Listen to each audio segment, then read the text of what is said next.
चलिए दोस्तों, आज एक और वीडियो लेकर आ गए और ये वीडियो वर्ग 10वीं का है। और इस वीडियो में हिंदी का तीसरा चैप्टर भारत से हम क्या सीखे उसका ऑब्जेक्टिव क्वेश्चन लिखा हुआ है। और याद रखिएगा, ये जो चैप्टर है ना, भारत से हम क्या सीखे, थोड़ा सा टेढ़ा चैप्टर है। और इसमें से हमने ऑब्जेक्टिव छाट कर लिखा है। और हमको इतना विश्वास है कि अगर आप इस वीडियो को देखेंगे तो आपको इस चैप्टर का एक भी ऑब्जेक्टिव छूटने वाले नहीं है। और अगर आप इस वीडियो को देख रहे हैं तो आपको इससे देखने से पहले आप इसका सब्जेक्टिव क्वेश्चन देख लीजिए, तब ये समझ में आएगा। और सब्जेक्टिव देखने के बाद ऑब्जेक्टिव जब देखिएगा तो उससे ही ये आपका आधा क्लियर हो जाएगा। फिर आपके बाद ये आप याद कर लीजिएगा, दोनों हो जाएंगे। ठीक है, चलिए देखिए क्या कहता है और क्या नहीं कहता, सुनिएगा।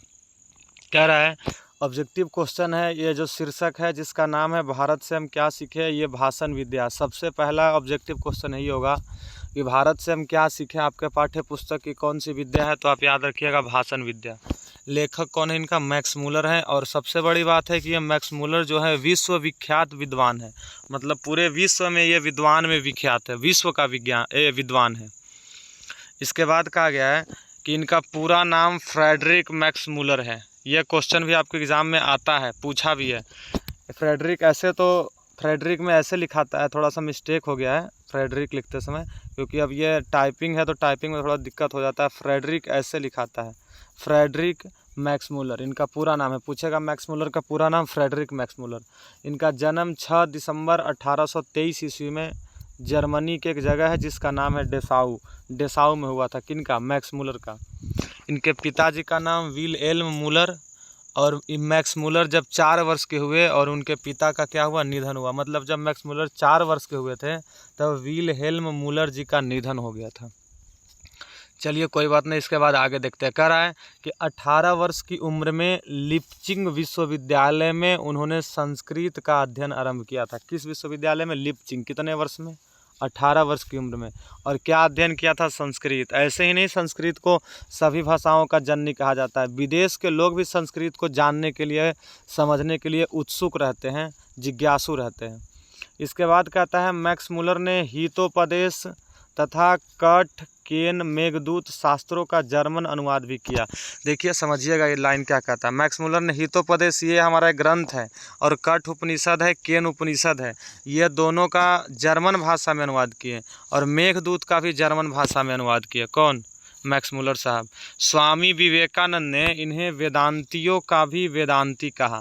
पूछेगा कि वेदांतियों का भी वेदांती किसे उपाधि दी गई है, तो मैक्स मूलर को। किसने दिया? स्वामी विवेकानंद ने। किसको? मैक्स मूलर को। क्या दिया? वेदांतियों का वेदांती। कह रहा है रानी विक्टोरिया ने 1868 ईस्वी में उन्होंने अपने ऑसबोर्न, यहाँ पे थोड़ा सा गड़बड़ हो गया, र की जगह पे न होना चाहिए, ऑसबोर्न प्रसाद में ऋग्वेद तथा संस्कृत के साथ यूरोपियन भाषाओं की तुलना आदि विषयों पर व्याख्यान देने के लिए आमंत्रित किया था। कौन आमंत्रित किया था? रानी विक्टोरिया। कितना ईस्वी में? 1868 ईस्वी में। 68 ईस्वी में। और कहाँ? ऑसबोर्न प्रसाद में। किसके लिए? तो ऋग्वेद तथा संस्कृत के साथ अन्य यूरोपियन भाषाओं की तुलना के लिए, ठीक है, एवं व्याख्यान के लिए बुलाया था। तो आपसे पूछेगा रानी विक्टोरिया ने ये मैक्स मूलर को कब आमंत्रित किया था, तो 1868 ईस्वी में। कहाँ? ऑसबोर्न प्रसाद में। किसके लिए? तो ऋग्वेद तथा संस्कृत के साथ यूरोपियन भाषाओं की तुलना आदि विषयों पर व्याख्या के लिए आमंत्रित किया था। इसके बाद कह रहा है कि रानी विक्टोरिया ने इन्हें नाइट की उपाधि दी थी। किन्हें? ये मैक्स मूलर साहब को क्या उपाधि दिया गया था? नाइट का। वेदांतियों का ही वेदांती दिया गया था, जो किसने दिया था? स्वामी विवेकानंद ने। और इन्होंने दिया, रानी विक्टोरिया ने दिया नाइट की उपाधि। लेकिन ये जो पदवी था ना, इतना छोटा था जो उनके लिए शोभा नहीं था, और उन्होंने अस्वीकार किया था।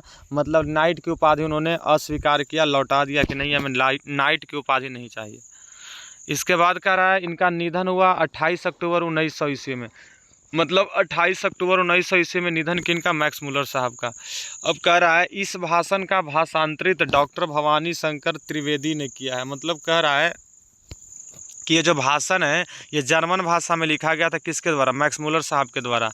और इसका भाषांतरित किसने किया? डॉक्टर भवानी शंकर त्रिवेदी ने, जो अभी हम हिंदी में पढ़ रहे हैं।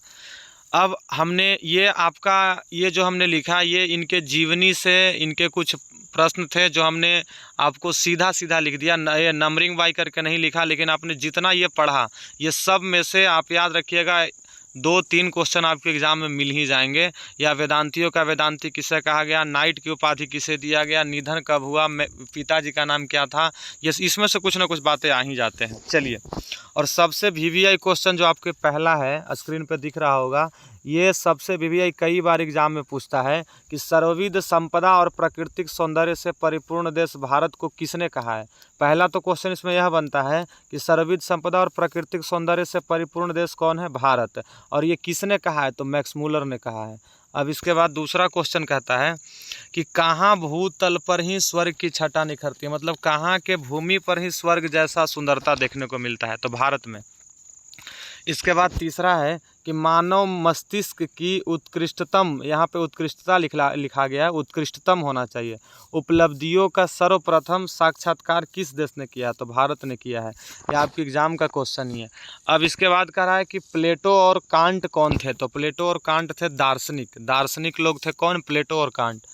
क्वेश्चन नंबर 5 है कि सच्चे भारत का दर्शन कहाँ हो सकते हैं, मैक्स मुलर के निबंध के अनुसार बताएं। तो सच्चे भारत का दर्शन भारत में हो सकते हैं, और भारत में भी कहाँ, तो ग्रामवासियों के बीच, ना कि कलकत्ता, पटना, लंदन में होने वाला ऐसे जगह पे नहीं। आपको सच्चे भारत का अगर दर्शन करना है तो आप भारत में आइए, भारत में आकर गाँव में आइए और गाँव में ग्रामवासियों से मिलिए, तब आपको यहाँ का सच्चे भारत का दर्शन होगा। क्वेश्चन नंबर 6 कहता है कि हिमालय से श्रीलंका तक का विशाल भूप्रदेश किस विषय में रुचि रखने के लिए आपकी प्रतीक्षा कर रहा है, तो भूविज्ञान में रुचि रखने वाले को प्रतीक्षा करता है। इसके बाद कह रहा है कि हकर्स कौन थे, क्वेश्चन नंबर 7, हकर्स थे वनस्पति वैज्ञानिक। हकर्स कौन थे, वनस्पति वैज्ञानिक।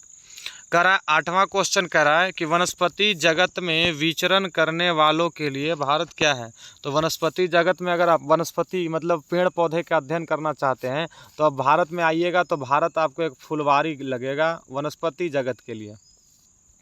अब कह रहा है हेकल कौन थे, क्वेश्चन नंबर 9, तो हेकल थे जंतु वैज्ञानिक। और क्वेश्चन नंबर 10 कह रहा है यदि आप निर्वंश विद्या में अभिरुचि रखते हैं तो भारत आपको क्या लगेगा, जीता जागता एक संग्रहालय लगेगा, अगर आप निर्वंश विद्या मतलब पुराने वस्तु से प्रेम करते हैं तब। कह रहा है क्वेश्चन नंबर 11 कि यदि आप, क्वेश्चन नंबर 11 कह रहा है यदि आप पुरातत्व प्रेमी हैं तो किसकी रिपोर्ट पढ़ना होगा, तो जनरल कनिंघम का रिपोर्ट पढ़िए आप अगर पुरातत्व प्रेमी हैं, पुराने वस्तुओं से प्रेम करते हैं या पुरातत्व उत्खनन में कुछ मिले वस्तु को देखना चाहते हैं तब। क्वेश्चन नंबर 12 कह रहा है कि वारेन हेस्टिंग्स कौन था। वारेन हेस्टिंग्स कौन था, तो भारत का प्रथम गवर्नर जनरल था। कौन, वारेन हेस्टिंग्स। उल्टा करके भी ये क्वेश्चन पूछता है, भारत का प्रथम गवर्नर जनरल कौन था, वारेन हेस्टिंग्स था। अब क्वेश्चन नंबर 13 कहता है कि वारेन हेस्टिंग्स को 172 दारिस नामक सोने के सिक्के से भरा घड़ा कहाँ मिला था, तो वाराणसी के समीप मिला था। किसे मिला था, वारेन हेस्टिंग्स को क्या मिला था, 172 दारिस नामक सोने के सिक्कों से भरा घड़ा। क्वेश्चन नंबर 14 कहता है कि वारेन हेस्टिंग्स ने 172 दारिस नामक सोने के सिक्के कहाँ भेजा था, तो ईस्ट इंडिया कंपनी के मालिक के पास भेजा था। किसने, वारेन हेस्टिंग्स ने। क्वेश्चन नंबर 15 कहता है कि वारेन ईस्ट इंडिया कंपनी के मालिक ने 172 दारिस नामक सोने के सिक्कों को क्या किया, गला डाला। इसके बाद क्वेश्चन नंबर 16 है जो कहता है कि भारत में प्रचलित कहावतें और दंत कथाओं का प्रमुख स्रोत किस धर्म को माना गया, तो बौद्ध धर्म को दंत कथा और नीति कथा के क्षेत्र में प्रमुख स्रोत माना गया है। इसके बाद क्वेश्चन नंबर 17 कहता है कि सबसे पहले यूनान के प्रसिद्ध एवं प्राचीनतम दार्शनिक प्लेटो के कर्टिलस में कौन कहावत मिलता है, तो शेर के खाल में गधा एक कहावत है जो कहाँ मिलता है, सबसे पहले यूनान के प्रसिद्ध एवं प्राचीनतम दार्शनिक प्लेटो के ग्रंथ है जिसका नाम है कर्टिलस। आपसे पूछेगा प्लेटो का ग्रंथ का नाम कर्टिलस, जिसमें कहावत कौन सा मिलता है, शेर के खाल में गधा। इसके बाद कह रहा है क्वेश्चन नंबर 18 प्लेटो ने कौन सा ग्रंथ लिखा, तो कर्टिलस ग्रंथ लिखा। अभी बताएं किसने चूहे को एक सुंदरी के रूप में परिवर्तित कर दिया था, तो एफ्रोडाइट ने चूहे को एक सुंदरी के रूप में परिवर्तित किया था। इसके बाद क्वेश्चन नंबर 20 है, कहता है कि शाहनामा के रचना काल हैं, तो शाहनामा का रचना काल 10वीं 11वीं सदी है। कह रहा है भारत किस धर्म की भूमि है, ये क्वेश्चन सबसे ज़्यादा पूछा जाता है। भारत किस धर्म की भूमि है, ब्राह्मण या वैदिक, या फिर भारत किस धर्म की जन्म भूमि है, बौद्ध धर्म भूमि जन्म भूमि, और एक और है भारत किस धर्म की शरण स्थली है, पारसियों धर्म का। ये तीनों क्वेश्चन याद कर लीजिएगा आप, आता है। इसके बाद क्वेश्चन नंबर 24 कहता है कि पारसियों का धर्म है, कौन सा धर्म है? जरथरूस। क्वेश्चन नंबर 25 कहता है कि भारत की प्राचीन भाषा कौन है? तो भारत की सबसे प्राचीन भाषा संस्कृत। कह रहा है कि संस्कृत ऐतिहासिक दृष्टिकोण से क्या है? तो संस्कृत ऐतिहासिक दृष्टिकोण से सर्व अतिशाय, संस्कृत ऐतिहासिक दृष्टि से सर्व अतिशायी है, मतलब सबसे अतिशबाजी भाषा कौन है? संस्कृत। इसके बाद कह रहा है कि संस्कृत की सबसे पहली विशेषता क्या है? तो संस्कृत की सबसे पहली विशेषता इसकी प्राचीनता, इससे प्राचीन भाषा कोई है ही नहीं। कह रहा है किस भाषा से भी संस्कृत का काल पुराना है? ग्रीक भाषा से भी संस्कृत का काल क्या है? पुराना है। इसके बाद कहता है कि ग्रीक शब्द की निर्माण प्रक्रिया में किस भाषा को कुंजी मान लिया जाता था? लैटिन भाषा को ग्रीक शब्द की निर्माण प्रक्रिया में कुंजी माना जाता था। इसके बाद कह रहा है कि किसी लैटिन शब्द के रहस्य को खोलने के लिए किस भाषा का सहारा लेना पड़ता था? तो ग्रीक भाषा का सहारा लेना पड़ता था। इसके बाद कह रहा है क्वेश्चन नंबर 31 कह रहा है कि सभी भाषाओं की अग्रजा है, कौन सी भाषा? तो संस्कृत भाषा है। कह रहा है लैटिन भाषा में आग के लिए किस शब्द का प्रयोग किया जाता था? तो लैटिन भाषा में आग के लिए इग्निस शब्द का प्रयोग किया जाता था। इसके बाद कह रहा है कि लिथुआनियन भाषा में आग के लिए किस शब्द का प्रयोग किया जाता था? तो उग्निस। क्वेश्चन नंबर ये 33 है, लिथुआनियन भाषा में आग के लिए उग्निस। 34 कहता है कि स्कोटिक इस भाषा में आग के लिए किस शब्द का प्रयोग किया जाता था? स्कोटिक भाषा में तो इंग्ले, आग के लिए स्कोटिक भाषा में इंग्ले शब्द का प्रयोग किया जाता था।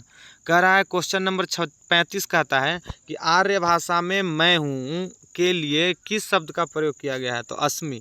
यहाँ पे आधा स होना चाहिए, पूरा स मैंने लिखा है, टाइपिंग करते समय कुछ गड़बड़ हो गया। अस्मि आधा स होता है, मतलब कहता है कि मैं हूँ शब्द के लिए, मैं हूँ के लिए किस शब्द का प्रयोग किया जाता है? तो अस्मि का। कह रहा है किस मास्टर ने बताया कि भारत में एक ऐसी भाषा बोली जाती है जो ग्रीक और लैटिन के ही क्यों जर्मन और रूसी के भी सर्वथा समान थी? वो है कौन? ये मास्टर है डॉक्टर कली, ये डॉक्टर कली हैं। अब क्वेश्चन नंबर 37 कहता है कि किसने अपनी लंबी समुद्र यात्रा की समाप्ति कर क्षितिज में प्रकट होते हुए भारत के तट का दर्शन किया था? तो सर विलियम जोन्स ने दर्शन किया था। इसके बाद क्वेश्चन नंबर 38 कहता है कि सर विलियम जोन्स भारत कब आ रहे थे? कब कर रहे थे लिखा गया, कब आ रहे थे? तो अगस्त 1783 ईस्वी में आ रहे थे सर विलियम जोन्स भारत। कह रहा है क्वेश्चन नंबर 39 कह रहा है कि सर विलियम जोन्स की आयु कितनी बताई गई है? 37 वर्ष सर विलियम जोन्स की आयु। और कह रहा है इस पाठ में नवागंतुक अधिकारी किसे कहा गया है? तो नए अंग्रेज अधिकारी को कहा गया है। अब ये इस चैप्टर का हो गया आपका ऑब्जेक्टिव कंप्लीट। अगर अच्छा लगा होगा तो आप लाइक कीजिएगा, अगर आपका उपयोगी होगा तो शेयर कीजिएगा, सब्सक्राइब कीजिएगा।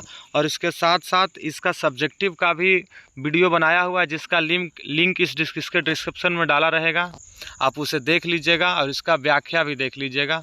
और फिर आगे अगले क्लास में अगले चैप्टर का व्याख्या दिया जाएगा।